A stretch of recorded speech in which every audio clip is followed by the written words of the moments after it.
Good evening. I'm Ron Wilson with the Huck Boyd Institute for Rural Development. Pleased to be part of your speaker series. I'm going to try to share my screen here, and we will review some PowerPoint slides.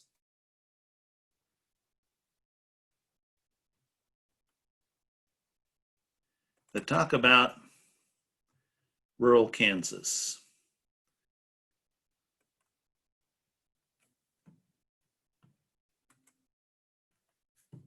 So again, thank you for the opportunity to be part of your program. I'm so pleased that you're part of the Humanities Kansas Rural Crossroads project, because in many ways I think we're at a crossroads in rural America. From a historical standpoint, I've learned that Butler County was founded in 1855 and named for South Carolina Senator Andrew Butler, who was the co-author of the Kansas-Nebraska Act, which was the legislation under which Kansas became a territory. So very important legislation from that standpoint. The other thing I learned about Butler County in the course of preparing for tonight was to find that Butler County was the largest in the state in area. So I didn't know that Butler County was the largest in the state of Kansas. The other thing I find interesting about Butler County is I think of the state of Kansas with a concentration of population in the east, the cities in Kansas City and Wichita, and the rural wide open spaces in the west. And it always seemed to me, as an outsider's perspective, that Butler County is the exact flip-flop of that in Butler County, you have the eastern side is the great grasslands, the rural Flint Hills area, and on the east, you get to Andover and El Dorado and Wichita suburbs. So it's kind of a reverse of the state of Kansas. Maybe you see it that way, maybe you don't, but that's the way it appears from my vantage point. So I'm really pleased to interact with folks, have the opportunity to present to folks in Butler County. This presentation is developed by our office, and that's our website, and I'll get some more detail into that in a minute. Some time ago, I made a presentation to a water conference, and I was asked to talk about the demographics of rural Kansas, and so I chose this title, Rising Tide, Treading Water, or Flowing Downhill. I think I've got every direction covered there, don't I? Because we're seeing some conflicting trends and some very concerning trends that I want to talk to you about tonight. I do want to share a little bit about where I'm coming from at the Huck Boyd Institute, and then we'll look at these demographics. So what about the Huck Boyd Institute itself? Who in the heck was Huck? That's a picture of Huck Boyd. He was one of these old-time newspaper guys who was politically active. He published a weekly newspaper out in the far western Kansas, and yet was nationally influential because he had gotten involved politically, and a great believer in rural Kansas, small town values, and in community service, as you see the quote he liked to share. So Huck was a great Kansan. After he passed, a foundation was established in his honor that partners with Kansas State University that helped set up our shop. And so today the Huck Boyd Institute, we call it for short, is actually office at the Kansas State University campus in Manhattan. That's where I'm located when I'm not stuck at home due to COVID. We are blessed with some really excellent private sector board leadership. Our direction comes from the private sector, which is a huge, huge plus. This was a few years ago when we were presenting an award to Senator Dole. So we have a lot of great people who are involved with our program. What do we do? Our focus is on helping rural people help themselves. So it's not about what government program is out there. It's more from the grassroots up. What can we at the community level do to benefit our community? And so we come at this through several ways: leadership development, rural outreach, community vitality through extension, and Kansas Profile. We highlight what we call ruralpreneurs, entrepreneurs, business people, people doing good things in small town Kansas through a weekly radio program and news column. We've been doing that for a long time. So that's a little bit of background about the Huck Boyd Institute, which I direct. What about the demographics of rural and urban Kansas? Is rural Kansas riding a rising tide? Are we treading water and standing still? Or are we flowing downhill? And there are a lot of different trends that we're going to review, but we're going to start with talking about the economic base of rural America. Some years ago, the U.S. Department of Agriculture did a study where they categorized the economic activity in every county in the state. And they set certain thresholds and said if the economic activity reached that threshold, they would put that county in that particular category. So I have a few slides here that show color coding of the counties showing their primary economic activity. And we'll start with farming dependent counties. I don't expect you to see the detail, but I want you to see the big picture, the pattern here. Where are those farming dependent counties? Well, they're right smack down the middle of the country, right through the upper Great Plains, down through Kansas and beyond. And don't let anyone tell you that agriculture is not important or that it's yesterday's economy. Farming dependent counties and agribusiness and everything that agri-science and everything that's followed is hugely significant, certainly in rural Kansas still. So those are farming counties. Mining dependent counties, the definitions on these categories makes all the difference in the world. If you add oil and gas, which is obviously very significant to Butler County and the basis of the Kansas Oil Museum, you get a map that looks like this. So you see the coal mining where you'd expect in Appalachia and Intermountain West, but you also see the significant oil and gas activity in Kansas, very important. Manufacturing dependent counties, again, the definition makes a difference. If you add meat processing and related activities, you get a Kansas map that looks like this. It shows that manufacturing. What strikes me about this is how manufacturing is really concentrated in the eastern US as opposed to the west when you stop and look at the big picture. Government dependent counties, you see them all over, certainly in the tribal areas, Indian reservations, and so forth. In Kansas, federal and state government is a huge factor, of course, from Fort Leavenworth out to Fort Riley, and you see that on the map and surrounding counties. There's one little spot of purple in western Kansas that happens to be Pawnee County, where the Larned State Hospital is located. Recreation counties, looks like we struck out. I don't see a single recreation county reflected in this map. And this is an example where you need to be very careful with statistics.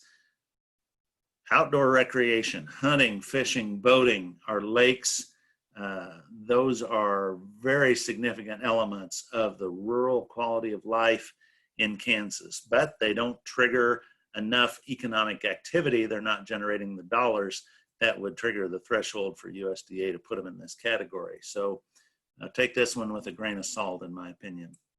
Non-specialized counties, these are miscellaneous, so they're diversified counties, and it's probably healthy to have that in a lot of ways. You put all that together and you get what looks kind of like a mosaic, but what does stand out to me are those farming dependent counties right in the center section of the country, which is what we're going to focus on this evening.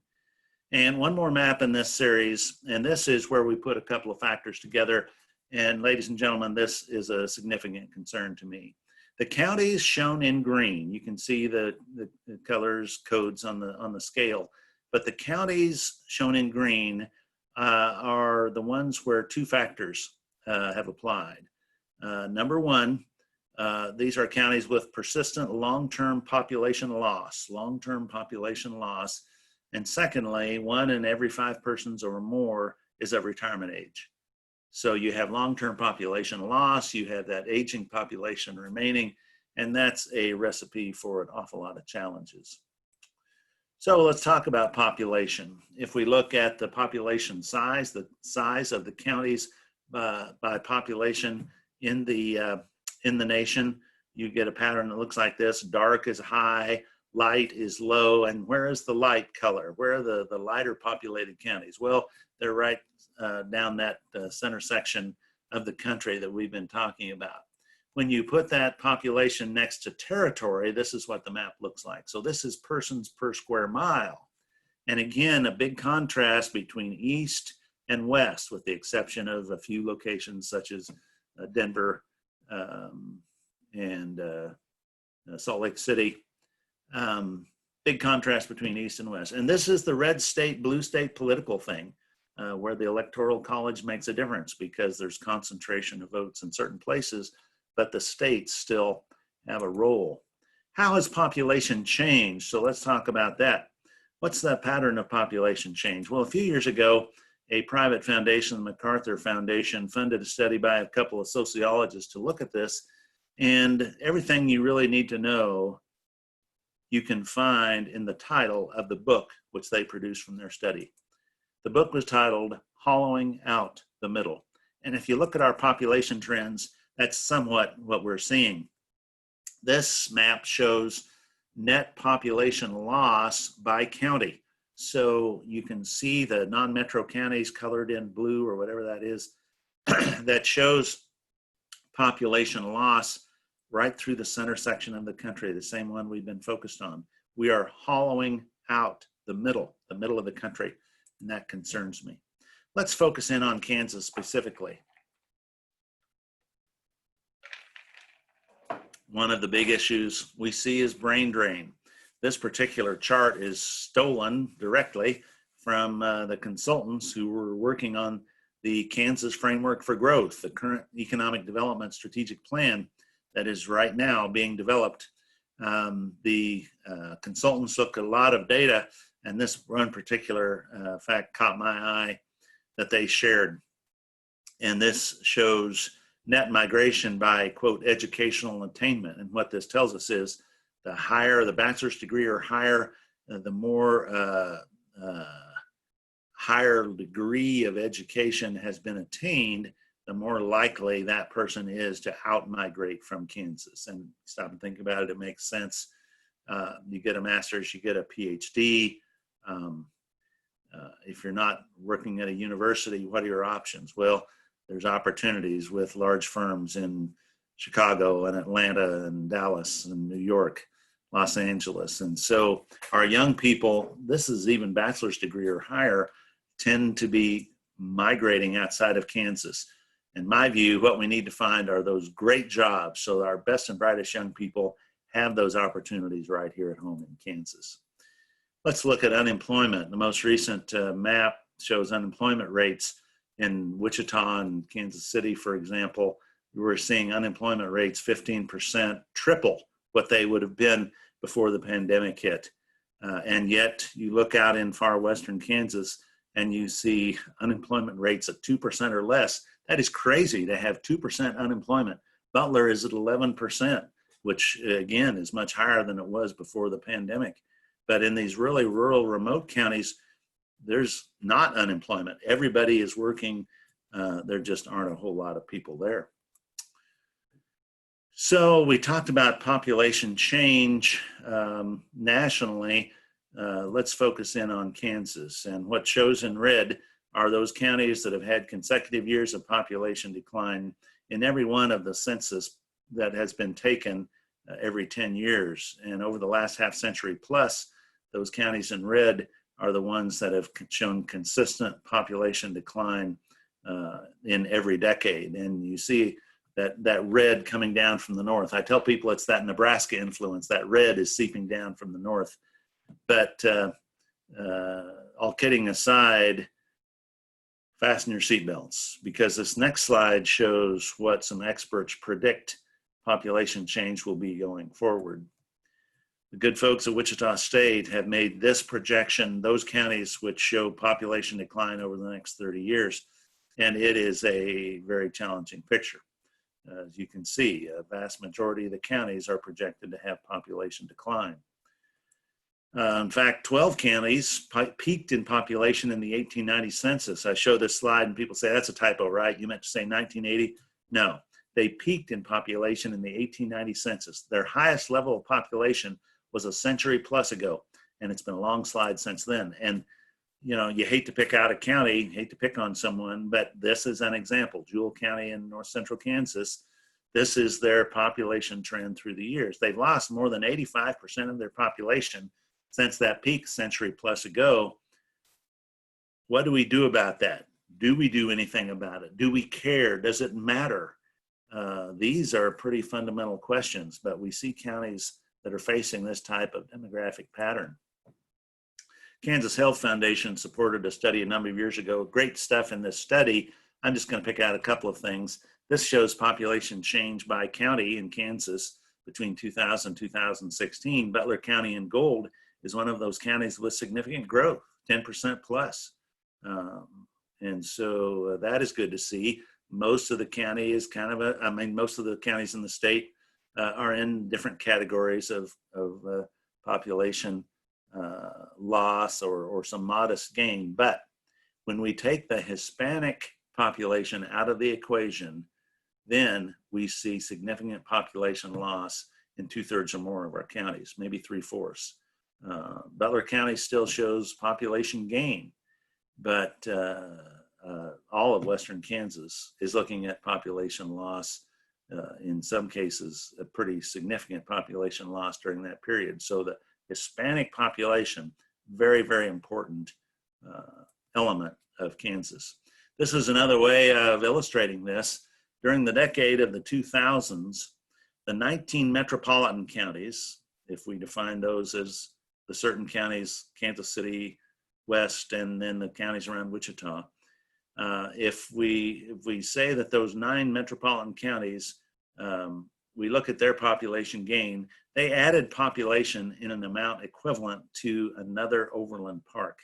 And the remaining 86 counties, those non-metro counties, lost the equivalent of a Hays. Now, folks, if a tornado, God forbid, came through and wiped Hays off the map, that would be big news. But because we're not talking population, we're not talking about life being lost here, we're just talking about people moving. The national media doesn't know, doesn't care, ignores these statistics. So we're, these trends are happening, but we are they're being ignored by the national media. And so it's up to us to deal with these trends. This is a really interesting map from a few years ago that needs a little bit of unpacking. There was a KU study, and they categorized the counties of Kansas in different ways.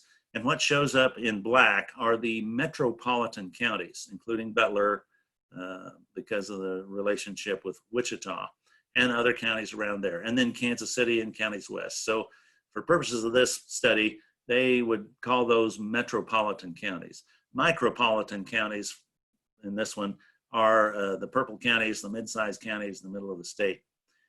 Trade center counties were those in red, were those with a standalone city, such as Hays or Colby or Pittsburgh or Independence, Council Grove. And then in the southwest corner of the state, we have a number of counties in green that we will call value-added agriculture counties. And these are counties where the beef packing economy really took off, where it really started decades ago when they started raising irrigated grain. And then the feeders wanted to be close to the source of the feed. So instead of a bunch of farmer feeders with a few butcher steers in the back, we started scientific feed yards with concentrations of cattle, scientific rations, etc. Well, then the packers wanted to be close to the source of the cattle. And so the meat packers organized here. And during this 25-year period included in this study, there was huge growth in those value-added ag counties. So those were the categories, except they lumped everything else, the counties shown in yellow, as rural. So if you weren't in something else, you were classified as rural. During this particular time period, which goes only into the early 2000s, the core metropolitan counties in Kansas City and Wichita grew by nearly 50%. But the core value-added ag counties, where these big beef packing plants were built and laborers came to work, grew by nearly 65%. And at that same time, the most rural counties lost nearly 20% in population. So we see the power of value-added agriculture, of adding value to the products that we produce very well in Kansas. And we also see the dynamics of the differences. Now that certainly has leveled off in Southwest Kansas in terms of the growth in the packing plants. If you looked at most recent data, it's kind of returned to trend. They're stable. The mid-sized counties are really doing pretty well, and the metro counties are growing at a modest rate. So here's a summative statement that describes what we've seen. We can say that most rural, low-density counties in Kansas are experiencing long-term population loss, while value-added ag counties, rural areas close to job centers and amenities, and suburban and metro areas are stable and growing. And we would put Butler County in that category. Very rural on the east, more urbanized on the west, and seeing a lot of growth with all the good news and bad news that goes with that. The Huck Boyd Institute, our perspective is we believe we need to support ruralpreneurs, meaning, again, those small town businesses. Support, retain, expand, grow our businesses from within wherever we can, and the small town quality of life. We believe rural America is a great place to raise a family. Even in the COVID environment, when New York City was enduring absolutely horrendous conditions, out here in rural America, other than where we happen to have concentrations of people working in meatpacking plants, we have social distancing and we have better conditions. We still believe that the small town quality of life is the real strength of rural America. A couple of years ago, a Gallup poll was conducted with a very simple question: where would you prefer to live? And rural America was the choice for 1 in 4 persons or more. So people like living in the country. People are drawn to living in the country, particularly older citizens. The younger citizens tend to go for the vibrancy of an urban center and the amenities, but as they age or older citizens, rural America really has its appeal.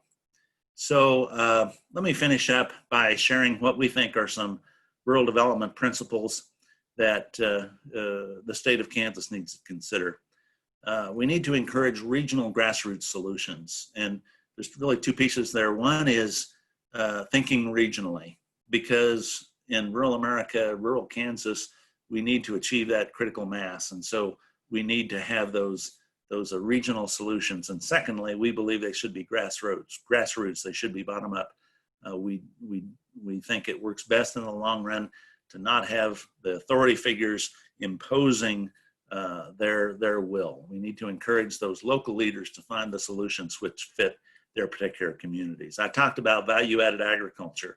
In some cases, that's big processing. In other cases, it's local foods access. And we wish we had more local foods access here in the pandemic period. The infrastructure, that means, highways, and it means schools and quality education, but it also means the digital infrastructure. We've got to do something about rural broadband. It's such a mixed bag in the state of Kansas. Second, and then the next point was ag research and extension. We really need to support our research institutions and the technology, the innovation that they can bring forward.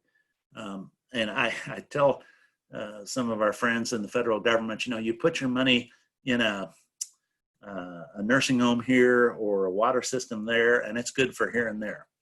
But if you can develop a variety of wheat, for example, or a livestock technology that can be used in every county in the state of Kansas, that's a rising tide that will lift all boats. So it's important to invest in our ag research and extension infrastructure to develop those innovations and to communicate them to the people at large. And then we also need to build our public-private partnerships and philanthropy. There's been a growth in community foundations, and those community foundations are very important and are playing an important role in the state of Kansas.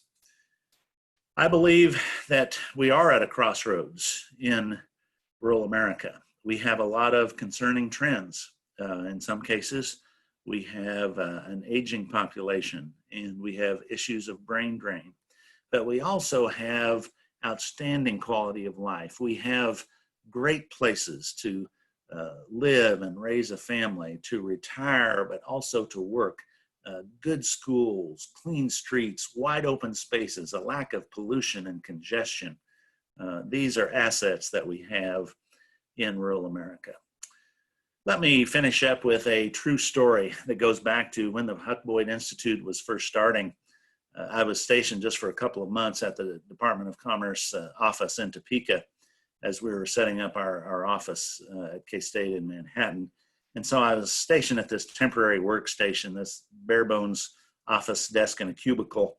And one day the telephone rang at my desk, and it was a wrong number. It was a call that was routed to that desk by mistake. Telephone rang, I answered, and it was a woman with a funny accent. And she was asking for information about horseback riding in Kansas. Well, it turns out the call was supposed to go to the Travel and Tourism Division, but the receptionist had mistakenly routed it to that particular phone number at my desk. I was on the phone with this lady with a funny accent asking about horseback riding. I said, "Ma'am, I'm new here, I'm temporary here. I don't even know how to transfer your call without losing the call." And she said, "Well, that's okay." She said that she didn't need to talk to anyone right then, but she just wanted to get some information on horseback riding, and that if I would give her name and address to the appropriate people and they could send her that information about horseback riding in Kansas, that would be fine. And I said, "Oh, that's great." And that's exactly what we did. And as I wrote down her name and address, only then did I learn that she was calling from France. And I'll suggest to you that a more typical scenario might be for a person in France, or a person in Kansas rather, to make a transatlantic phone call to learn about taking a vacation in France. But instead, here was a woman in France making a transatlantic phone call to get information about coming to Kansas. And this is what's important. It wasn't Hollywood she wanted to see. It wasn't Disneyland or Times Square she wanted to see. She wanted to come to Kansas, where she could go horseback riding in the wide open spaces where we have Western heritage, clean air, clean water, and vistas to the distant horizon.